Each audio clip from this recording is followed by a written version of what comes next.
Seltzer Kings. Podcasts. Raise the rudders! Raise the sails! Raise the sails! Captain, an unidentified ship is approaching. Over. Roger.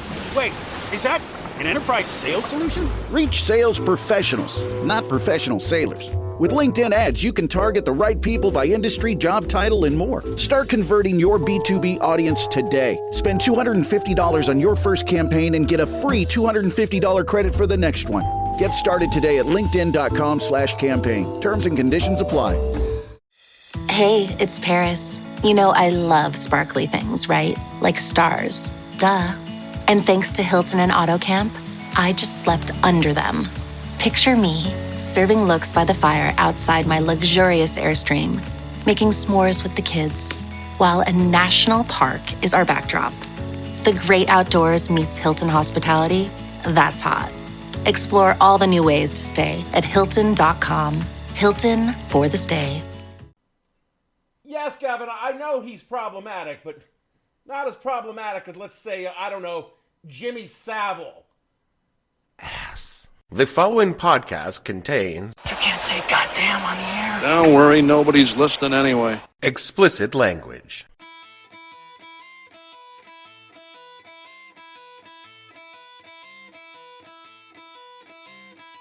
Hello and welcome to the podcast that asks a simple question.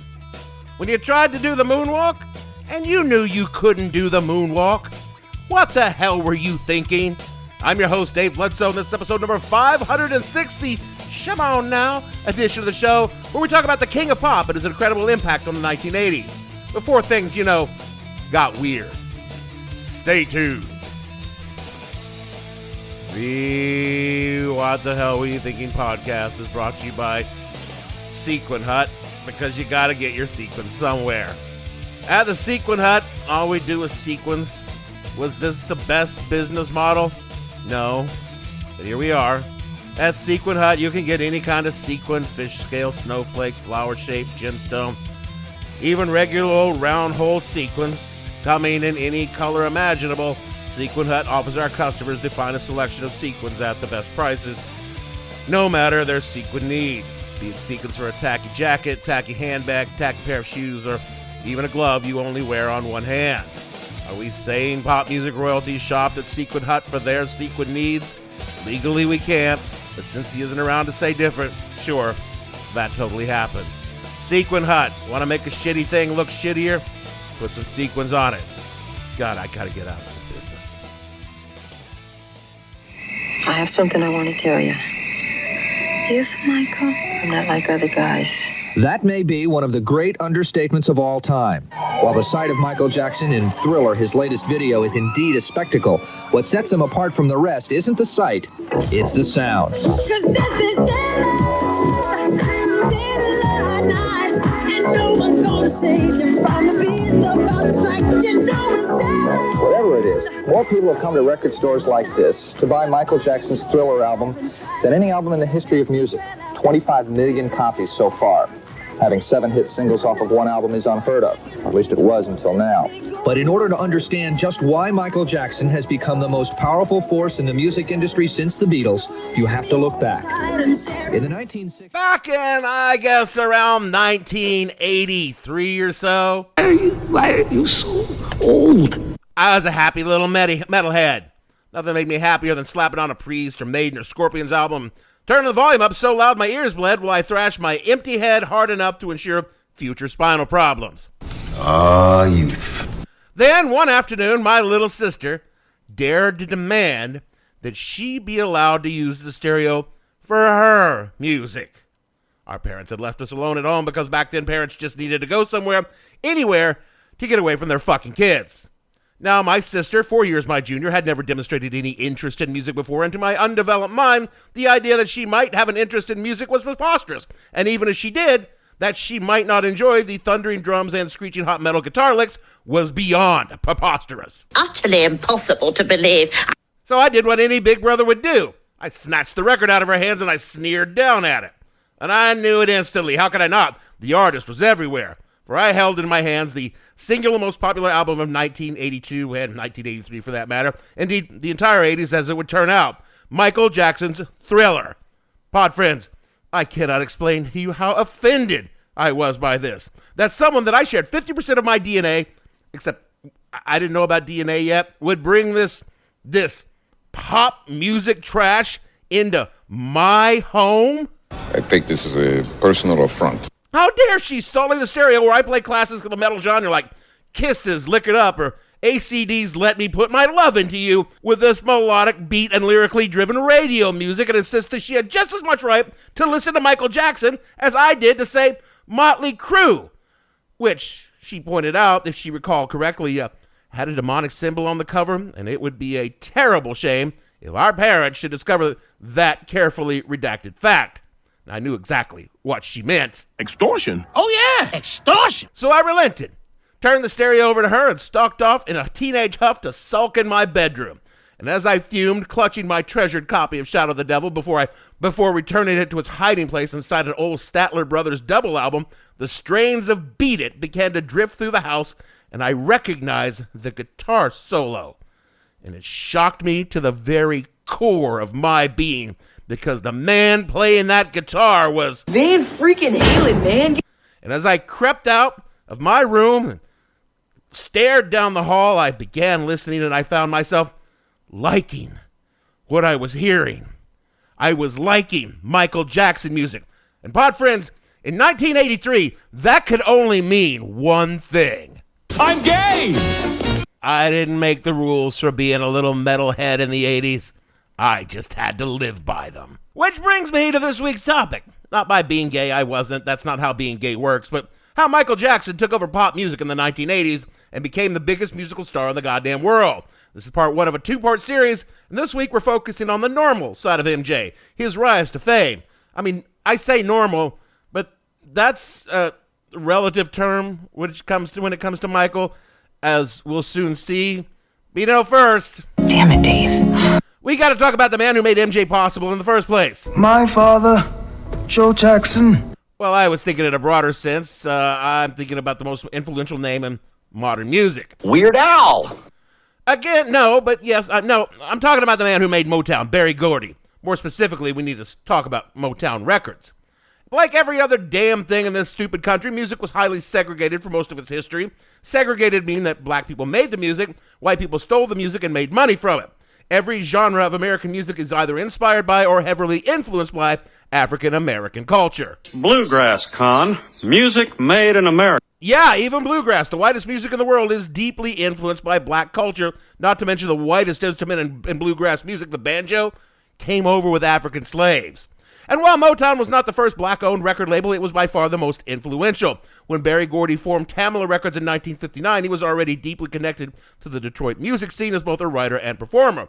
And when he changed the name in Motown in 1960 to better reflect that Detroit Motown scene, Motor City being Motown, Gordy had a stable of young performers who became the Motown sound, which Wikipedia describes as, quote, crafted with an ear towards a pop appeal, the Motown sound typically featured tambourines to accent the backbeat, prominent and often melodic electric bass guitar lines, distinctive melodic chord structures, and call-and-response singing style that originated in gospel music, unquote.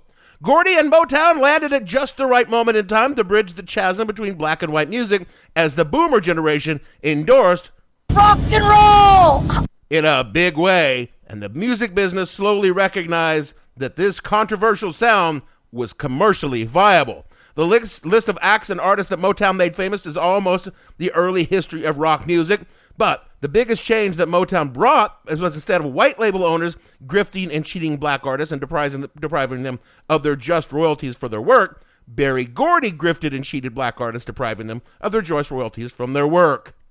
So it's progress. Progress?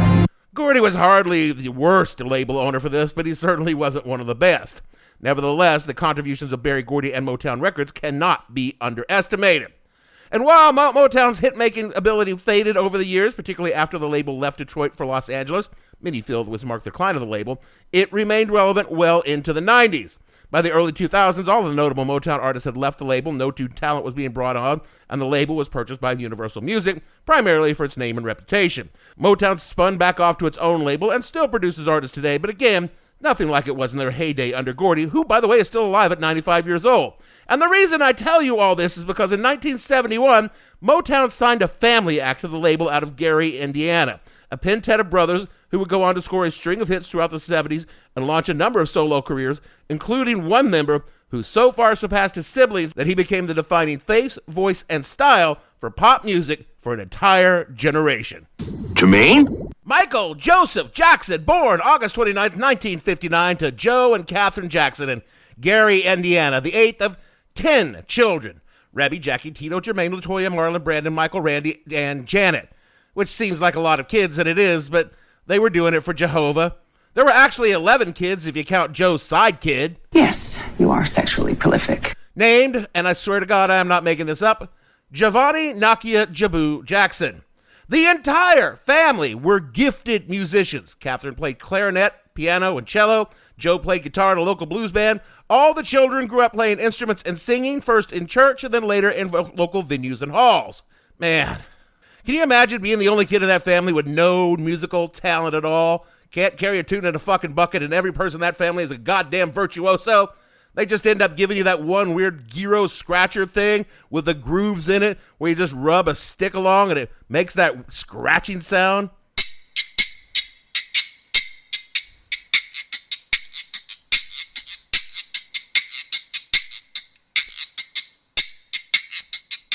You know that thing. It's what all the kids in music class got when even the tambourine was just a bit too much for them. So you played? Third chair, gyro scratcher, second grade, Etowah City Schools. And you did not want to be the shittiest musician of the Jackson family because Joe would inspire them to be better musicians, according to The Guardian, quote, "The discovery that his offspring had musical talent turned him from merely cold and violent into a despot. He would beat them with a belt buckle or the cord of an electric kettle, or make them spend hours carrying cinder blocks from one side of the garden to the other when they incurred his wrath. The Jackson Five, as they were to become, were not allowed outside to play with other children. They rehearsed for 5 hours a day after school. Their enthusiasm is signified by the fact that if they got a dance step wrong, their father would order them to break a branch off the tree in their garden that he hit them with," unquote. You know, sometimes I wish my folks had been a little more inspirational about things like music and art and writing. But looking back on it, their benign apathy compared to getting your ass beat with a tree branch for flubbing a cord chains, that seemed like a pretty good deal now, in hindsight. In 1965, young Michael, all of 6 at the time, joined his brothers Jermaine Jackson, Marlon, and Tito in a group that came to be called the Jackson Five. Michael shared lead vocals with Jermaine, and the group began performing in shows around Gary. Despite being Jehovah's Witnesses, Joe had the boy performing in clubs and bars, including strip clubs, before moving them onto the Chitlin Circuit, an informal collective of black-owned clubs and music halls, and had them opening for the likes of Sam and Dave and the OJs, Gladys Knight, and Etta James. In 1967, the Jackson Five won the amateur night at Harlem's Apollo Theater. In 1968, a Gary record label, Steeltown, produced several Jackson 5 singles, which brought them to the attention of Berry Gordy and Motown Records. And as soon as the group was signed to Motown, Joe Jackson packed up his past little kids and moved them all to Los Angeles, where he would focus on honing their musical abilities, expanding their access to the kind of lifestyle Joe was beating them kids for in the first place. Motown tapped their star Diana Ross to introduce the Jackson 5 to the world, sort of sponsoring them into the big time. The Jackson 5 made their television debut in 1969 on the Miss Black America contest. Yep, still segregated in 69. And it was there where they performed a cover of It's Your Thing.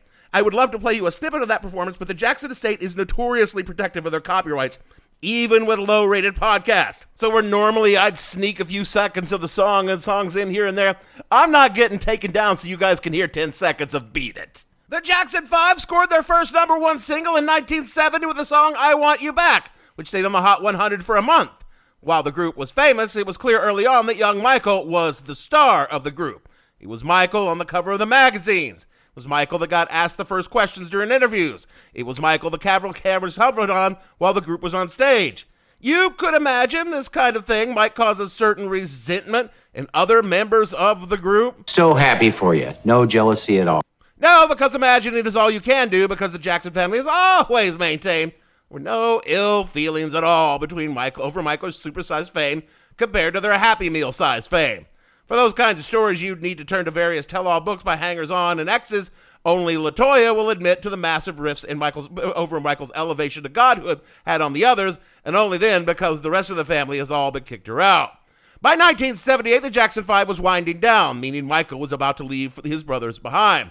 MJ starred in the movie version of the Broadway musical The Wiz, a stage musical of The Wizard of Oz with an all-black cast, where Michael played the Scarecrow. For the first time in his life, 18-year-old Michael was out from under the thumb of Joe and living his best life, frequenting Studio 54 and stuttering under the movie's choreographer, honing his dancing talents. But most importantly, it brought producer Quincy Jones into MJ's life, and the two of them would go on to create MJ's first 3 solo albums that defined his career ever after.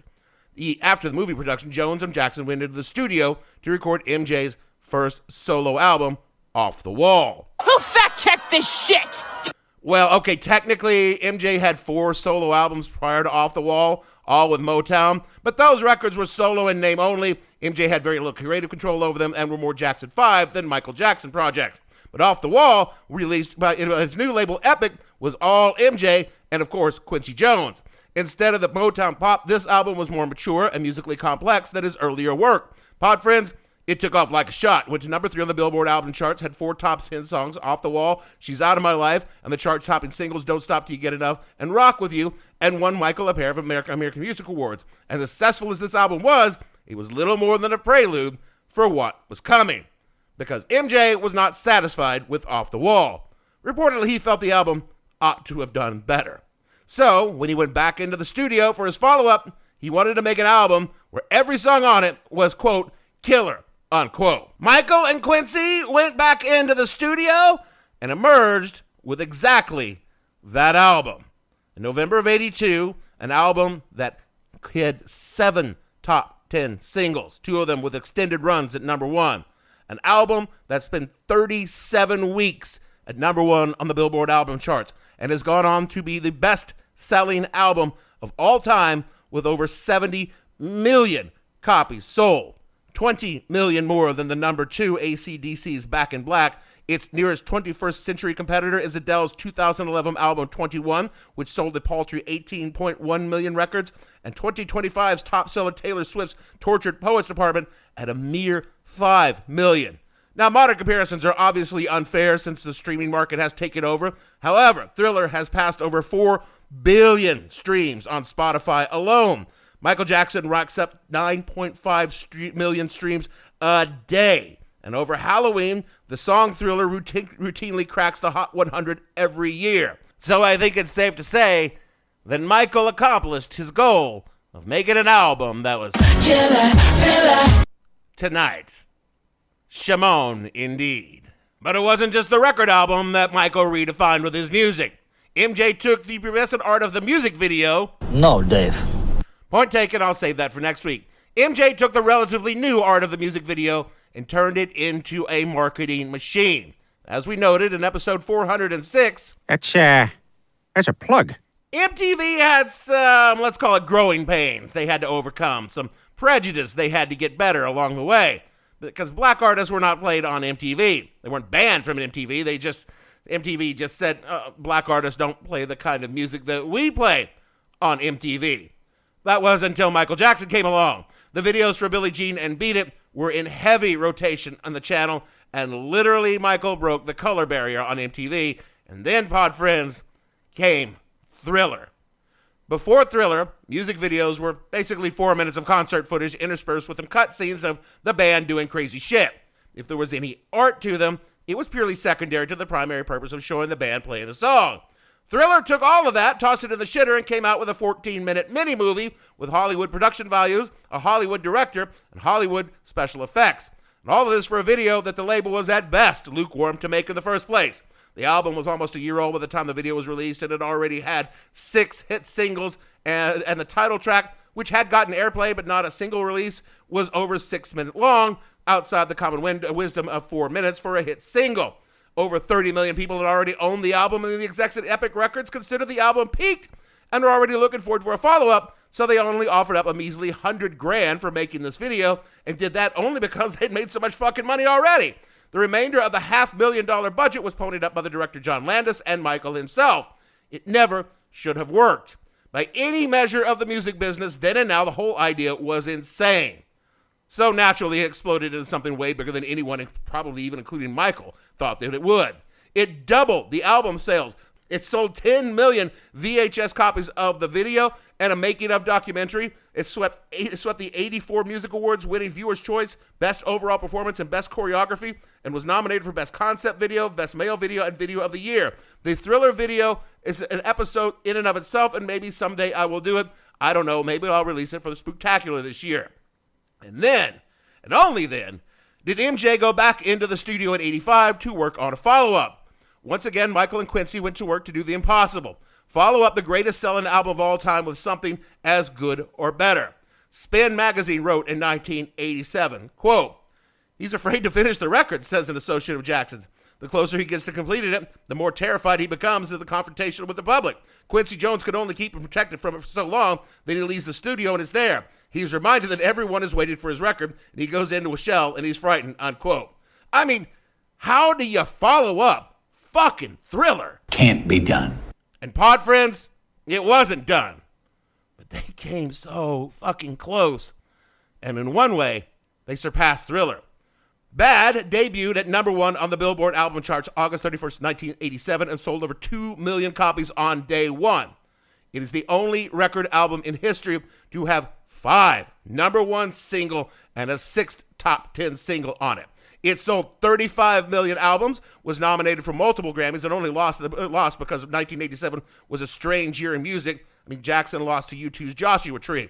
Critically, the album netted mixed reviews, with a lot of reviewers saying that it had slipped, but the fans were still buying what MJ was selling, and he was selling records, filling arenas, and making an ungodly amount of money. His later albums never came close to Thriller or Bad. The difference gnawed at MJ, who maybe still felt Joe's belt whenever he thought he didn't measure up. Jackson was at the peak of his professional life, and he was a national fucking icon. The Reagans loved him, and white people let him date Brooke Shields. Michael's so famous. Michael went on television, and everything he says, the public believes. Went on television and said, "I don't have sex because of my religious beliefs," and the public believed it. I know, brothers was like, "Get the fuck out of here." And white people going, "That Michael's a special kind of guy. He's special. I mean, he's good, clean, and wholesome."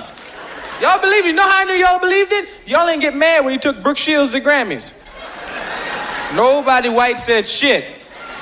And Brooke Shields is the whitest woman in America. That's Miss America every year. Is Brooke. Fuck who you see with the crown. Brooke, you look at white woman in the dictionary, be a picture of Brooke like this. She's white. And this nigga took her to Grammys, nobody said shit. If I took Brooke Shields to Grammys, y'all lose your mind. Because y'all know Brooke would get fucked that night. Michael Jackson had entered the Valhalla of celebrity, the Olympus of fame, the most holy of holies in America. He was a star. He has existed on that higher plane of existence with Elvis Presley, the Beatles, collectively, not individually, and arguably, maybe Frank Sinatra, and hell, I'll just toss in Jesus to round out the list. He existed under both the spotlight and a microscope. He rubbed elbows with the glitterest of the glitterati. He and Elizabeth Taylor probably took bubble baths together, though Mike in swim trunks and in a separate tub. Scads of young Hollywood stars rode around in limos with MJ, the Coreys, Haim and Feldman, Macaulay Culkin, that kid who played Webster. Boys, though. Lots of boys. Yeah, we're not going to talk about that this week. But no one was paying attention to it back in the 80s and the 90s. He went on world tours, wrote books, signed sponsorship deals with major brands, did a deal with Disney for a ride at goddamn Epcot. He bought himself a palatial ranch and turned it into a personal playground. Got himself a chimpanzee friend, married Elvis's daughter, and he was the very definition of the eccentric rock star, and life was good for the king of pop. That was until...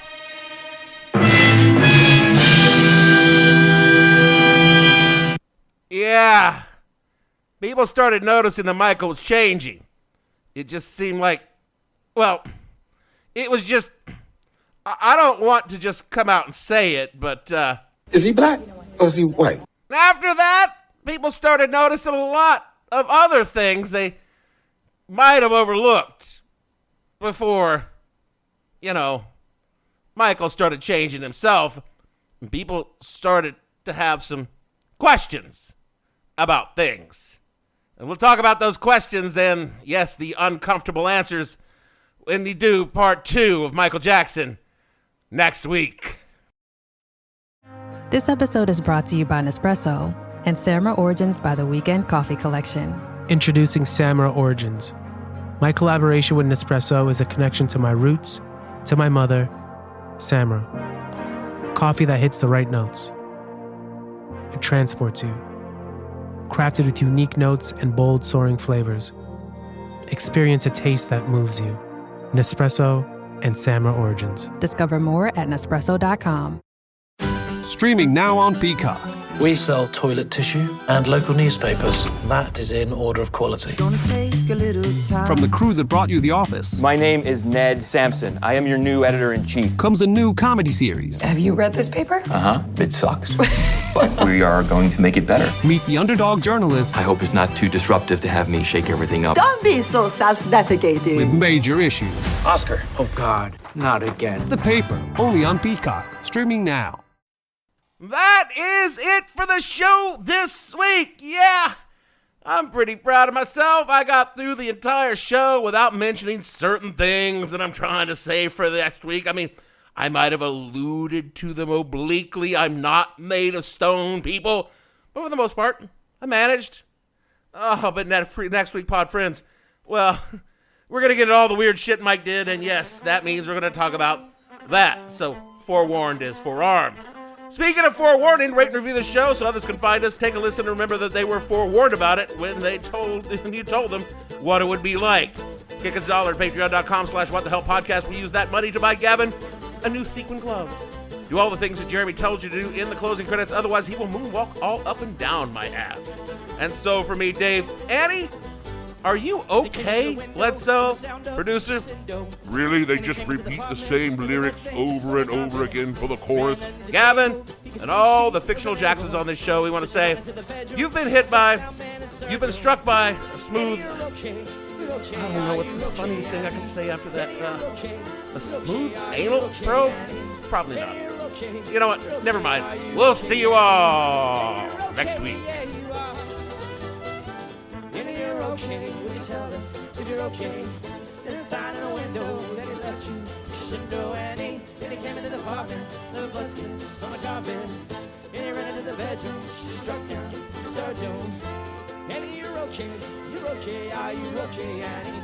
Annie, you're okay. What the Hell Were You Thinking stars Dave Bledsoe and features Gavin St. James and several fictional minions. The show is produced by Kimberly Steele and a part of the Seltzer Kings podcast network.